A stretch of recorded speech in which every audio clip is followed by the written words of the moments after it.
heart of where innovation, money, and power collide in Silicon Valley and beyond. This is Bloomberg Technology with Caroline Hyde and Ed Ludlow.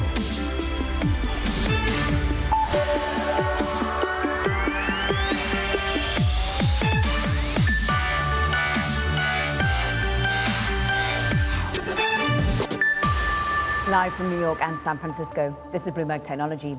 Broadcom, it's falling hard after a disappointing forecast despite robust demand for AI products. Tech stocks flirting with their worst week since 2022 ahead of Apple's big launch event. And the White House is targeting China again, planning a fresh round of chip-related export controls we discussed. But first, we have some macro breaking news from the Federal Reserve. And the man to bring us the details is one Michael McKee, Bloomberg's chief international economics and policy correspondent, coming from FedSpeak.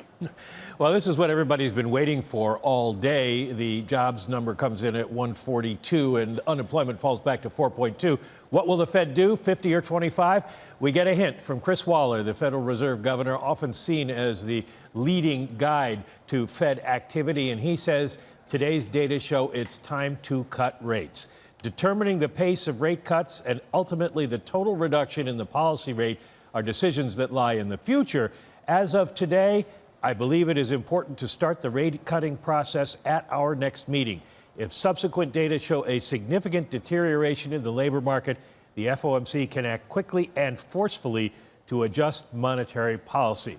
Now, while Waller says we are not in recession and it doesn't necessarily look like we are going into recession, the economy looks pretty strong. He says the risks are now tilted towards the downside on growth, while inflation has gotten better. He doesn't say whether it'll be 50 or 25, but says that's a decision that's coming up. Team, once we get through the yield, show me the NASDAQ 100 or show me the S&P 500, and let's show our audience that the market's kind of changed direction on those headlines. Mike, I want to read one specific bit back to you, which is the current batch of data no longer requires patience, it requires action. But there's no size and scope to what action means. We don't have a basis points number, do we? We don't, and that's a little bit odd, Ed, in the sense that Chris Waller goes on to say that he was an advocate of front-loading rate increases when inflation went up, and if the data support it, he would be an advocate of front-loading rate cuts. What data is he talking about? We really don't get much more before the next Fed meeting, so I'm not sure why he wasn't more specific, other than perhaps he doesn't want the markets to get ahead of themselves in pricing. That's what markets do.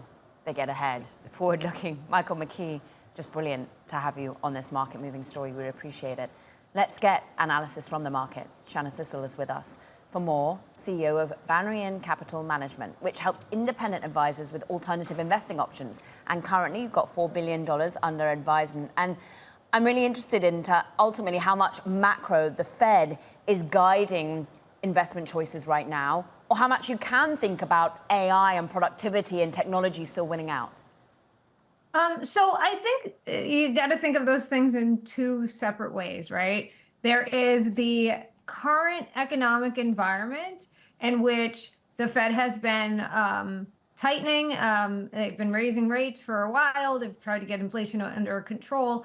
The ramifications of that is that it softens labor markets, it slows growth. The goal, of course, is for it to slow growth, not make growth go negative.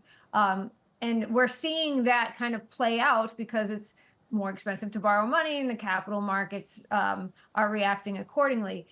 You can think of that as the current environment and still believe that technology trends like AI win longer term.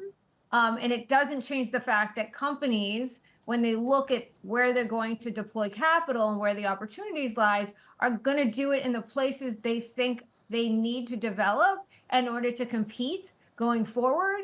And so as they make those capital deployment decisions, they are looking at things like AI, which is the number one thing that they need to be considering to continue to stay competitive. A great example is Apple, right? Everybody was down on the stock prior to their announcements of how they were going to be incorporating AI into their iPhone platform and into their other devices, right? Before that, everybody was like, oh, they're behind the 8 ball, Shana, and the stock hurt. Let me jump in here, and I'm sorry to cut you off. I actually want to continue okay. with some of the real-time reaction to those Fed Wallet headlines. One of the alternatives that you track closely is Bitcoin, right? And when we got the jobs numbers, Bitcoin jumped and was in positive territory for much of the session. Going into those Fed Wallet headlines at the top of the 11 Eastern hour, it was markedly lower, about 2.5%. It came off that a little bit. Use that case study of one single session to explain why you track Bitcoin so closely for your clients. So again, we think Bitcoin is using, or even ETH, it's crypto in general, are taking advantage of a technology of the future in blockchain. Blockchain is a protocol, and we've seen the revolutions of protocols throughout the history of the internet. Everything from voice over internet protocol to HTTP is a protocol. Like, these are all protocols. Blockchain is a protocol. Bitcoin works on that protocol, and that is a future technology that we believe will be great, more largely adopted. What we saw in the short-term reaction to information had more to do with a risk-on, risk-off trade. Not necessarily the adoption of the protocol. So you can believe two things at once. This is the difference between a trader and a long-term investor, right? You can believe that in the short term, you're going to have market movements that you can profit from. And you can also believe that I don't care about what happens on one individual day, but the longer-term trend wins out in the long term. Shana, is that what's happening when we're looking at the likes of Broadcom today or NVIDIA last week, that it's the trading that sends them so much lower on actually pretty fundamentally decent numbers in the long term, but they disappoint because expectations have run so far so fast? That's exactly right. There's two different types of analysis in finance, right? There's technical and there's fundamental. So the fundamentals remain strong, but the technicals broke down. And the technicals drive a lot of the algorithms that move the markets these days. And so that's why you can see these short-term price dislocations that occur, even though fundamental information and the actual company itself is in good shape. Shana, you stated a line that I've been using all week, which effectively is one session a market does not make. But I just want to stick with what's happening right now. We had that statement from Waller. Tie it all together, the postmortem of NVIDIA, what the expectation of what the Fed will or won't do this month is, and where you go from here.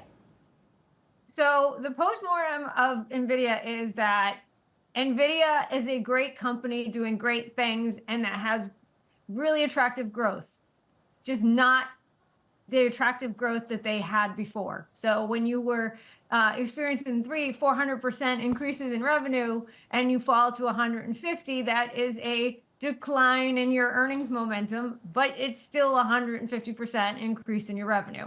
And so overall, as a long-term holder of NVIDIA personally, I believe that the stock wins in the long term. I followed the stock forever. In the short term, what you're seeing is that disappointment and the stock coming back to reflect more closely its fundamentals when you start to look at price to earnings and things of that nature. So post-mortem, I think long-term NVIDIA good, short-term would probably have some volatility. In terms of the Fed and what happens next, I think today's data and the comments that came from Waller suggest that the Fed is still in line to make a rate cut this month. And it will be the first of many. And the question really becomes, how big will that rate cut be? And there was nothing that came out in today's data that suggests that it should be anything more than 25 basis points, in my opinion. Shana Sissel, CEO of Banyan Capital. Did I miss another question you asked? I think you asked. No, I mean, my goodness, you took what I asked and you really ran with it. We appreciate it. Shana Sissel, CEO of Banyan Capital Management, thank you very much. So coming up in the show, we go back to earnings, conversations with the C-suite, including DocuSign CEO Allan, Thygesen, and UiPath CFO Ashim Gupta join us following both companies, that company's better than expected revenue outlook. My goodness, buckle up, Caroline. What a Friday it is. This is Bloomberg Technology.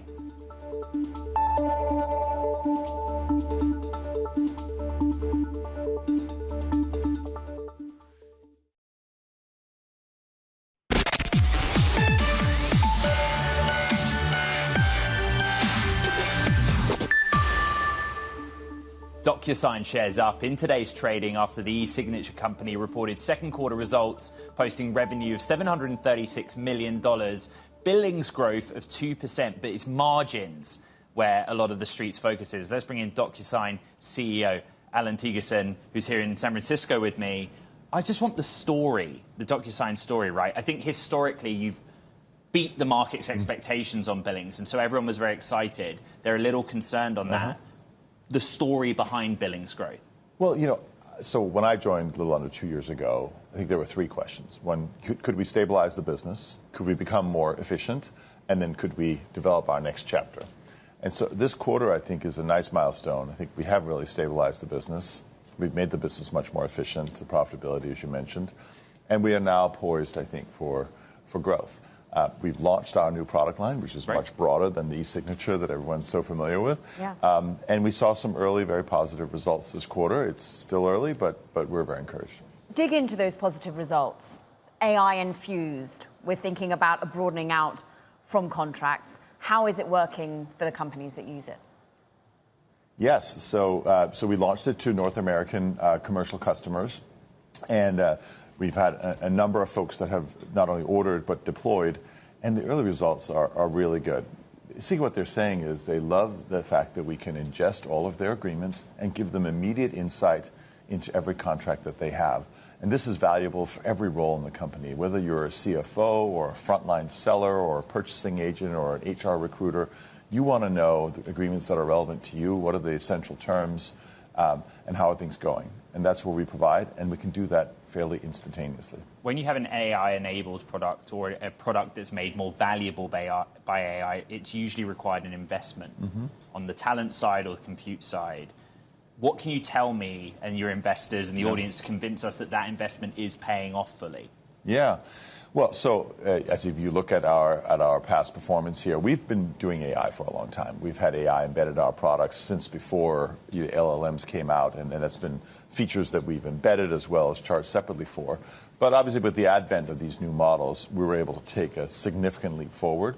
And the feature that I just described is AI enabled. So we take your contract data, run it through some of these models, score them, and then give you back the essential data about your agreements. And we could do that in a very lightweight, instantaneous way. From an investment perspective, we have ramped up our investment in product and technology, and we are moving to the public cloud. We have a big partnership with Microsoft. But I think we're holding the line pretty well on expenses. We can do this efficiently. And of course, the costs of AI continue to drop. The cost of processing an agreement has dropped tremendously just in the last 6 months.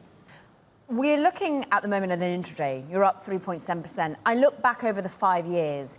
At one point, your share price eclipsed 300. And I'm just wondering as to whether you think this AI euphoria is ever going to infuse itself into the capitalization, the market capitalization of your business once again, Allan, as the pandemic did once before.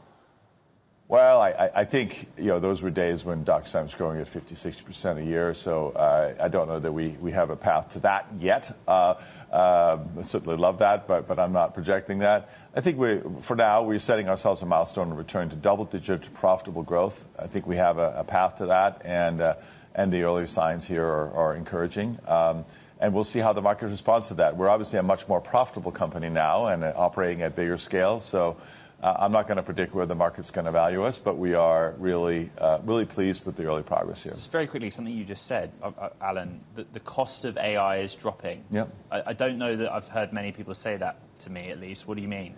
Well, so if you look at the efficiency of these models and the cost per item processed, whether it's an image or in our case an agreement, the cost has dropped very significantly by a couple orders of magnitude. With that said, obviously, people are taking on more ambitious tasks. The models are getting larger. And so the compute costs for the large vendors, for example, the amount of capital investment they're making is going up and up. I think it's because of the expansiveness of the opportunity that they see. But I'm telling you, as a customer, on a per item process perspective, costs are dropping very rapidly. Fascinating take. We thank you so much, DocuSign CEO Allan Thygesen, for joining us. Now let's go elsewhere in the C-suite. Shares of enterprise automation and AI software company UiPath, that they're down in today's trading, following the software company's actually 10% revenue growth results and a small upward revision in its recurring revenue forecast. but that's amid a CEO transition and job cuts. Let's bring in UiPath CFO and COO, Ashim Gupta, for more. You're taking on more roles and responsibilities. We're seeing an investor base that wants certainty, that wants confidence that in this period of change, you're showing execution. Can you give them that at the moment, Ashim? Yeah, and I think this quarter was a good testament to that, Caroline. We beat our metrics across the board from what we guided to last quarter. We raised our overall operating margin and free cash flow by $25 million, which projects our confidence in our ability to execute both efficiently and at the same time with minimum distraction on the top line results that we're going to continue to drive. And then we've also executed well against our buyback. We increased our authorization for another $500 million, bringing to $1 billion in total. I think that really projects the confidence that we have in the company and our ability to execute. And that's translating well in the investor discussions that we've had to date. What about executing against your competition? Ashim, your role before was with about customer excellence. And look, ServiceNow, Salesforce, they are rolling out AI agents. They're fueling productivity gains. I'm interested to seeing your ability to compete here. Yeah, it's a great question. We feel very good about actually our position and the execution of our field in competing. We closed the largest test automation deal in the history of the company in one of the world's largest tech companies. We've expanded our cloud platform significantly. You saw that cross almost $850 million of ARR now into our overall top line results. And when you look across our customer base, we've increased our customers greater than $1 million by 15% year over year. And that cohort of customers, or customers greater than 100,000 to 1 million, is expanding at 120%. That shows that we're winning in the market. There's increased competition in personal productivity, smaller ROI, mundane tasks type automations. But where we're competing and where we're winning is in large scale enterprise automations and where AI and automation come together. That is what customers want, and we are winning in those types of use cases, as evidenced by the demo that we actually provided in our earnings call that shows the impact that we can have with healthcare customers across the industry for a simple use case that can save them hundreds of millions of dollars. Ashim, congratulations on being given a second job on top of the one you've already got, CFO and COO now. I actually wanted to talk to you about something that I think we probably looked at earlier in the year, which is this bigger picture of license to subscription. There are lots of people that watch this program where that is something that they'll confront each day because they either administer software agreements or whatever. Can you just extrapolate out from your earnings of what that trend looks like for you guys going forward? Yeah, when you look at our, we really look at our annual recurring revenue as akin to our subscription model. And that is growing 19% at $1.55 billion of scale. So we really look at that as a very good indicator of where we are as a company and how customers look at us as a long-term part of their architecture. The second piece is our net dollar expansion rate. That is still at 115% at the scale that we're at. So when you look at customers buying in not just for a one-time type project, but really subscribing to us, it's because we provide continuous and long-term value in their enterprise processes. So as you extrapolate that forward and you say 115% net dollar expansion rate, continuing to launch new products such as Autopilot, that brings natural language processing for automation developers and puts that in their hands, and expanding our platform into test automation and continuing to drive more and more complicated use cases, we feel very good about the trajectory of that subscription model for us. Ashim, how's your day-to-day going to be different now that you're COO as well? Look, I think I have a great team in finance that has done so much and has built a great foundation. Really, Daniel and I look at execution and driving prioritization and then dividing and conquering, where he can spend time continuing to lead us into this agentic wave that is there. And agentic is such a powerful wave that requires both go-to-market and product innovation. And continuing our leadership in that area is great. For me to be able to help Daniel and help the team by providing day-to-day ownership over the enabling functions that really drive our ability to execute against our broader vision, that's where I'm going to spend more and more of my time. It's frankly an honor and a really good part to be a part of the larger team of UiPath. It's a hard time because you're cutting people. How much is AI able to offset and replace some of that talent? Yeah, look, I think first is, you're right, it's never easy to part with employees. And at the same time, I think continuing to drive shareholder value is important for us, and efficiency, and making sure we have streamlined processes that are there. I think AI is a really important part of us. We actually use our platform internally. More than 350 automations live, doing everything from invoice processing to even complex areas like vendor engagements. That is a big part of our productivity. With Autopilot, we're able to launch that into other areas, such as our sales processes. And I think that efficiency gives us not just productivity in dollars, but really of mind share, to spend more time with customers. And customer centricity is a really key tenet of Daniel's priority for the company as we go forward. UiPath CFO and now COO as well, Ashim Gupta, thank you very much. Now, coming up on the program, Americans are shifting their stance on a potential TikTok ban. We'll have all the details next. And as we head to the break, take another look at the NASDAQ 100. Actually trading near session lows now, heading for its biggest weekly decline since November of 2022, down 2.4% in the session. You can see the little sort of spike or pair in those losses after the Fed wall aheads. We'll talk more about the markets in the hour. This is Bloomberg Technology.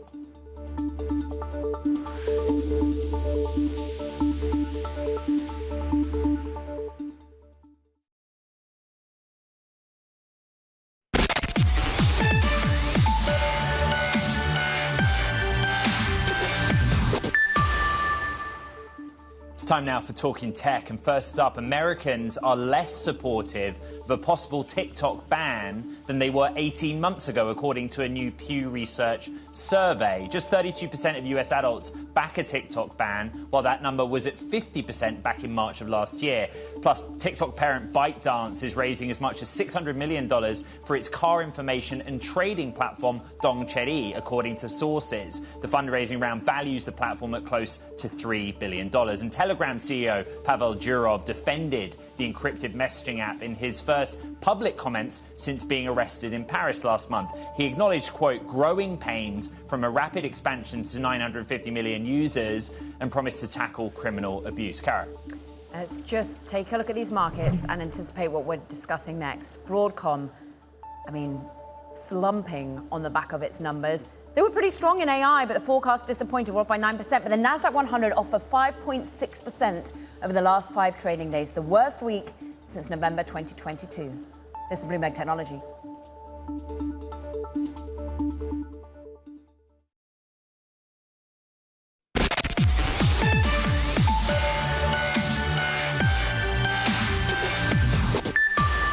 Welcome back to Bloomberg Technology. I'm Caroline Hyde in New York.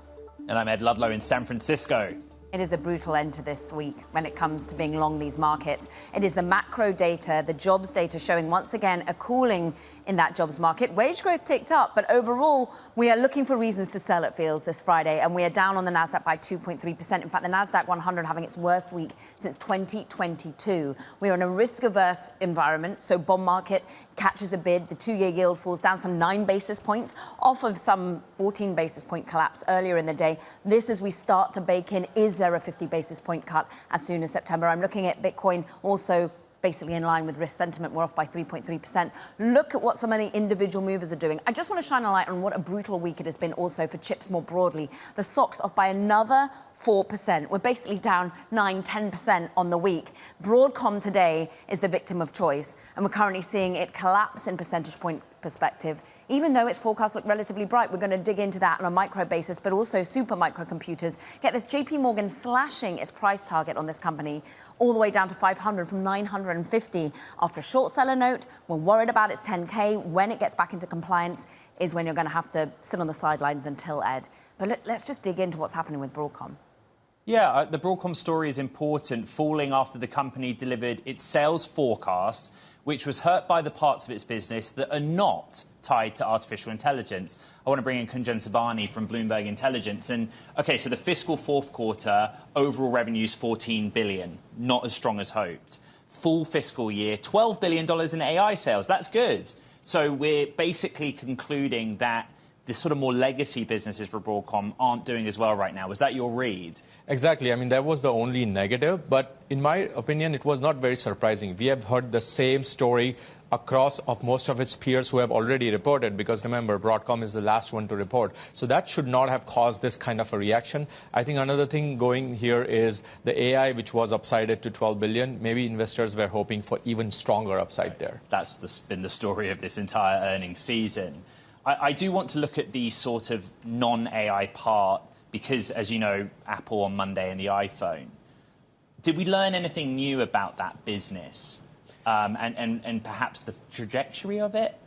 Not really. Along with Broadcom and Qualcomm and other chip players, we have not seen significantly stronger than seasonal outlooks coming into this iPhone launch, despite the reports that we have been hearing that Apple iPhone shipments are preparing for 5 to 10% higher shipment volume this year. Now, 2023 was a down year, so we do expect volumes to be higher because of that, but we are not seeing anything out of ordinary from at least Broadcom yesterday. I want to go to what sort of Truist Securities are saying. I hate to name other people on the street, Kunjan, because your expertise is so important to us. But he's saying basically it's unpredictable, it's lumpy when it comes to AI revenue growth because of as and when we're going to get customers named. We were thinking there might be more. When will we hear of actual customers wanting their chips made by Broadcom? Well, at this point, it's not clear, but the fact about being it lumpy, that's true. However, that should not take away anything from the strength of the growth. We expect both the ASIC and the connectivity businesses to grow even stronger next year. And remember, these are still very highly concentrated, few customers, 3 at this point. So you are going to expect lumpiness from quarter to quarter as they adjust their timing of purchases and build-outs. We asked you yesterday a slightly unfair question, but I ask it to you again because you are a fundamentally driven person. But the market just seemed to be so exuberant around these AI names. We've got a deja vu. NVIDIA sold off when its numbers were good. Broadcom doing the same. Exactly. I mean, what we are seeing is even solid or strong reports are not strong enough because the expectations are just stronger, higher than that. But I just remind people to go back to fundamentals and see. We saw the same thing again from Broadcom, we saw from NVIDIA. The demand signals keep going stronger and stronger. Their bookings and backlogs continue to increase. So there's no such real fundamental risk factors here, especially when it comes to AI chips. Kunjan Sabani, we really thank you for your expertise, Bloomberg Intelligence. Now, let's talk about another chip name. Intel is considering options for its stake in its struggling automated driving systems provider Mobileye as part of a major strategy overhaul. That's all according to sources who say the chipmaker could offload just some of its 88% holding in Mobileye on the public market or via a sale to a third party. Shares of Mobileye, as you can see, falling to a record low. Ian King joining us. The nuance is important here, Ian, but this is a company struggling to do something to change its poor fortunes. Yeah, 2 things here. The first one is, let's put this in a broad context, right? Intel needs money to execute on this ambitious plan that it's put together. Doesn't really have that amount of money from its operations right now. Is having to scale back some of those ambitions, and it's also looking at, other parts of what it has and whether those can be monetized in some way or find better value in some way. Mobileye would obviously be a part of that, and it's already made moves in that direction, selling a stake in the IPO and then selling a further stake. And the important but here is if you look at where Mobileye is relative to what Intel paid, which is considerably lower, it wouldn't make sense to just be dumping it right now unless you could find an individual seller that would be willing to pay the price that you paid or better. There are some basics that we should go over. I think, Intel has been, over a period of time, chipping away at its stake in Mobileye anyway. But our understanding from sources, Ian, right, is that Intel's looking at a lot of different things. And I think on the Mobileye side, their board's got to get together at some point and brace for something that might potentially happen. Yeah, I mean, again, putting Mobileye in the general context of Intel is probably the safest thing to do here. What used to be called Altera, another Intel acquisition, they've already started to move that towards independent status. There are other business divisions within Intel that perhaps aren't as central to the core of what it does. We had the CFO this week talking at a conference. We had the CEO last week talking at a conference, and they're saying, look, we're looking at these things. We want to be streamlined. We want to be quicker to respond to the circumstances that we're in and be able to make the kind of decisions and rapidly deploy capital to make sure we take hold of opportunities. At the same time, Mobileye's not in a great shape. The Altera business is in a fantastic shape. So it's a difficult set of circumstances, and they've not really made concrete decisions yet, is what we're being led to understand. I mean, this is a bad time to have to offload Mobileye when shares have been off by, 70% year to date. Can you remind us of the issues that are going on there? Yeah, I mean, anybody who has been playing into the auto market going back 2-3 years ago you were the belle of the ball. You were fantastic. The whole world was going EV. The whole world was going self-driving. We were going to have robo-taxis on every street corner. Clearly, what's happening, and this, whether you're Mobileye, whether you're Intel, whether you're NVIDIA, whether you're anybody, that hasn't happened at the pace which some had projected. And Mobileye has been a victim of that kind of up and down cycle. And if you look at, it clearly has had a bad, particularly in the first quarter, earnings reports that have obviously dimmed sentiment considerably. Long term, everybody believes in the direction that they're heading in and believes that they have an important role to play. But right now, they're in a tough spot. Bloomberg's Ian King, along with the team reporting so deeply on this. Thank you. In the chip sector, TSMC achieved production yields at its Arizona facility on par with established plants back home, an early indicator that its marquee US project is on track to achieve its targets. That's according to a source. TSMC had said it started engineering wafer production in April with advanced 4-nanometer process technology, and we've been tracking their progress there. I think, Caroline, we should go back to what's happening in markets. And basically, since we got those comments from Fed Waller, bonds have rallied. And despite a moment of relief, the story is still equities under pressure, with that pressure coming from technology, I think. Yeah, if you're looking at some of the key points drags, on the S&P, it is currently no surprise. NVIDIA dragging us down by some 14 points. We've got Broadcom dragging us lower. But then the who's who of the Mag 7, Amazon, Microsoft, Tesla, Google, Meta, Apple. No wonder you're seeing such a pressure across the board on the benchmarks. And Ed, this has been an ugly week more broadly. The Nasdaq 100 having its worst week since 2022. And real quick, just Bitcoin, for what it's worth, continuing this slide, down more than 3%, below $55,000 per token. Good job getting that up, guys. I appreciate it. I went a little bit rogue there. But there's a lot happening in real time. On the week, as you know, Caro, tough week broadly for risk assets. Totally. And volumes actually up on the S&P for this Friday. But coming up, we want to dig into the micro news again. A UK watchdog is sending a warning to Google, saying it abuses one area of its business that accounts for 80% of total revenue. You can guess what it is. It's in Bloomberg Technology.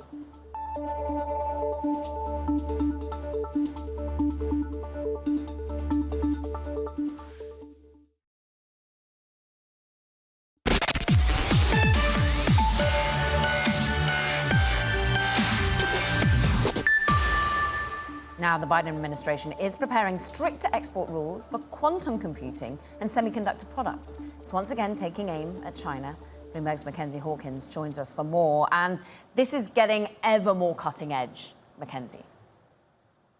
Right. So the rules that we saw the Biden administration release yesterday as an interim final rule, meaning there's still a comment period, nothing is quite set in stone, are trying to take aim at sort of the next generation of technologies, looking at a chip architecture called Gate-All-Around that's expected to be widely introduced into the market next year, as well as cutting-edge quantum computing and computer components, sort of trying to align with countries around the world that have also introduced similar or in some cases identical rules.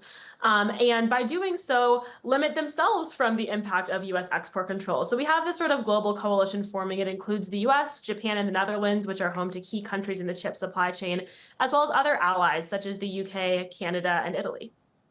Mackenzie, in your story, you quote Allan Estevez, who runs the Commerce Department's Bureau of Industry and Security. And in the quote, he talks about the alignment of controls being, I'm going to read it, frankly, difficult for our adversaries. So adversaries is different kind of word to competitors. Can you just explain the strategy from the US? So a lot of the US measures on chips and other emerging technologies are specifically geared towards China, as well as Russia, North Korea, and Iran. So we're talking about geopolitical adversaries as opposed to just cutting-edge technological rivals. The US has companies that, of course, have significant foreign rivals headquartered in US allied countries. And this is not trying to get at those companies, but rather at the ability of particularly Beijing to develop cutting-edge technologies that Washington worries could lend China a military edge. And the US has been leading this push for several years, but while this particular rule is an example of pretty significant multilateral alignment, there are also really difficult measures that the US is asking allied governments to impose who are worried about retaliation from China or don't necessarily buy into the same degree of national security and geopolitical threat felt here in DC. Bloomberg's Mackenzie Hawkins with more important reporting. Thank you very much. From China to the United Kingdom, Britain's Competition and Markets Authority says Alphabet's Google is abusing its dominant position in advertising technology, paving the way for potential fines and changes to one of Google's most lucrative businesses. Bloomberg's Catherine Gemmell joins us and reported on the news. The CMA, what is the basic conclusion that they've reached? Yeah, so today the CMA announced its statement of objections that it has sent to Google. So these are preliminary findings that Google has broken competition law here by using its dominant market position in the ad tech sector to favour its own services.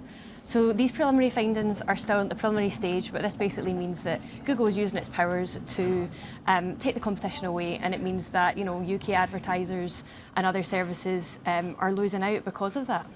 The CMA, it's got teeth, right, Catherine? It can exert some pressure. Yeah, it does have teeth, and we've seen that with its recent probes over the years, and its grown prominence. I think that it's really interesting that now the UK has joined the EU and the US in these similar probes. And on Monday we've got the DOJ's case against Google for ad tech, and last year as well in Europe we got these charges laid out on the ad tech sector. So Google is in a bit of trouble here because it's got three major global regulators that are on its back for this. It's in trouble because also it could be fined quite a lot of money. I just want to go into what Google's actual response is here, Catherine. What have they told you? Because ultimately they dispute it. Yeah, 100%. So Google's response today was that the CMA's findings are based on flawed understanding of the markets. It said it's disagreed and it will respond to this. So at this stage with the statement of objections, Google can respond, and then the CMA will then come to a final conclusion from a separate panel after that. In the UK, findings from these sorts of investigations, it can be up to 10% of global turnover. That's a really extreme end. Or they can also, offer other sort of remedies that might be able to solve this issue, whatever issue they've got. I mean, it is worth bearing in mind that the US and the EU have both said that they would like divestments of Google's ad tech as well. I've heard this before, sort of, but Google basically saying you don't understand the market that you're trying to address. But there are other participants in the market. I'm assuming the CMA spoke to the advertisers themselves. What's their position in all of it? Yeah, so I mean, this has been a long-running investigation from the CMA. These competition sort of probes can go on for years. This one has been going on for 2 years, and the CMA does talk to a broad range of market participants. We didn't get specifics on that today, but that's something that they brought up previously in their studies on digital advertisement and other things as well. Bloomberg's Catherine Gemmell out of London. Thank you very much. Let's get to another story that we're watching, and that's Darktrace CEO Poppy Gustafsson will be leaving the British cybersecurity firm effective today. This as the company gets absorbed by PE firm Thoma Bravo. Gustafsson co-founded Darktrace more than a decade ago and helped to position the company for its IPO in 2021, as well as its ultimate sale to Thoma Bravo in April. Caroline. Coming up, we have got a lot to look ahead to. Apple's big launch event, Monday. What can we expect from the tech giant? All to come. This is Bloomberg Technology.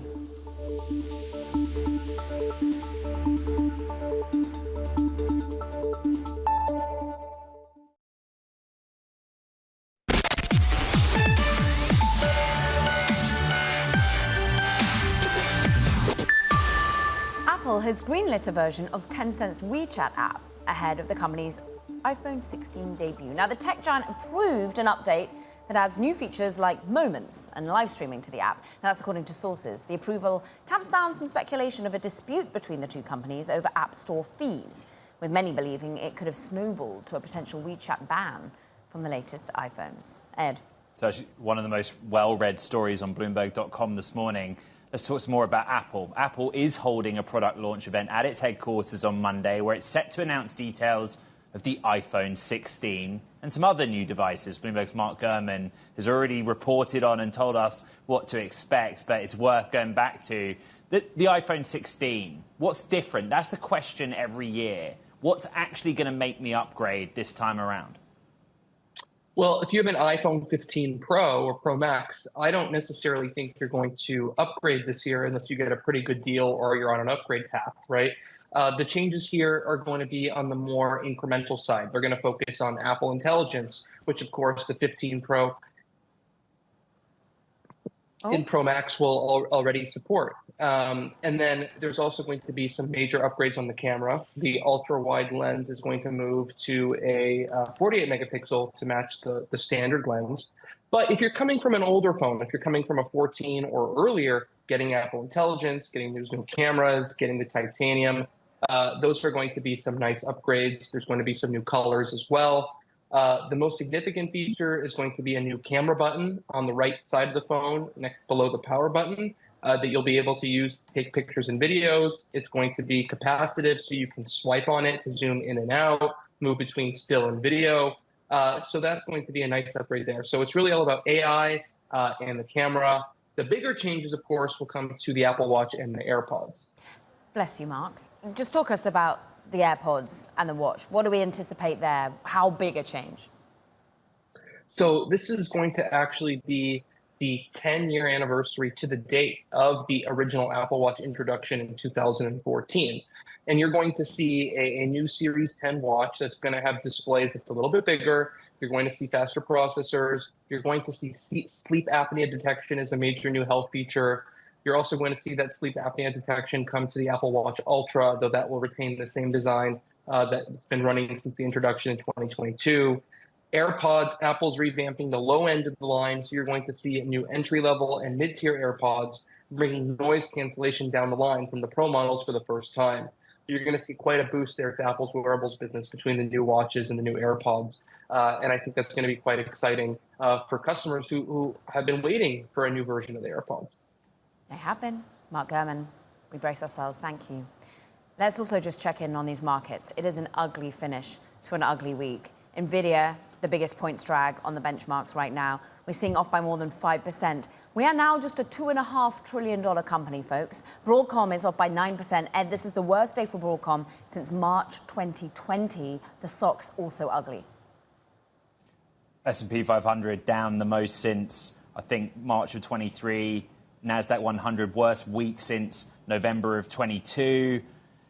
NVIDIA having its worst week since September of 2022. The story we're writing about, Caro, though, is that, technology is under pressure in spite of and on top of the economic data and the Fed speak we got today. Ugly, I think, is a fair word to use. And put it into context, these are stocks that have run up more than 100% over the course of the year to date. So we have to acknowledge that. But when you get a $433 billion erosion in market cap in 5 days alone, that matters to everyone who has a 401k who is exposed to these sorts of benchmarks. Just one quick comment on NVIDIA. Look at the number of retail investors that have gone into that name, and then think about that on a week or a day like today. Incredible. And those that are 2x leveraged, that does it for this edition of Bloomberg Technology. Have to say, what a Friday show it's been. Recap on the podcast, you know where to find it. Apple, Spotify, iHeart, and of course we publish it all over the Bloomberg platforms. Thank you to everyone in New York and in San Francisco. This is Bloomberg Technology.